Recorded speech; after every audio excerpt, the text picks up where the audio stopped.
Chicken neck দখল করে নিবে। আরে ভাই, দখলের দিন শেষ। বুঝতে হবে এত বাহিনী থাকার পরেও পালিয়ে যেতে হয়েছে। 18 কোটি মানুষের 36 কোটি হাত থাকার পরে দখলের স্বপ্ন দেখেন, সেই স্বপ্ন দিবা স্বপ্ন থেকে যাবে।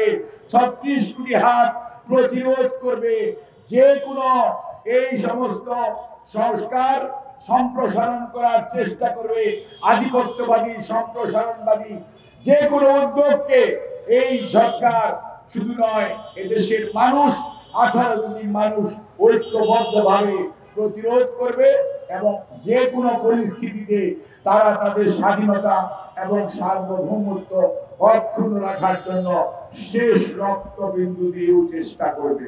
কাজেই আমরা আজকে শুধু প্রতিবাদ জানাচ্ছি সেটুকুই না, আমাদের মনে রাখতে হবে যে ষড়যন্ত্র দেশের বিরুদ্ধে দীর্ঘদিন ধরে চলছে।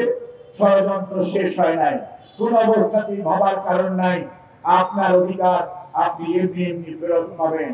যেরকম ভাবে জনাব তারেক রহমান সাহেব বলেছেন না, আন্দোলনে ছিলেন, আছেন এবং থাকবেন। আগামী দিনে লড়াই হবে আরো কঠিন। দেখেন বন্ধুরা, আস্তে আস্তে আমাদের সামনে কঠিন সময় আসতেছে।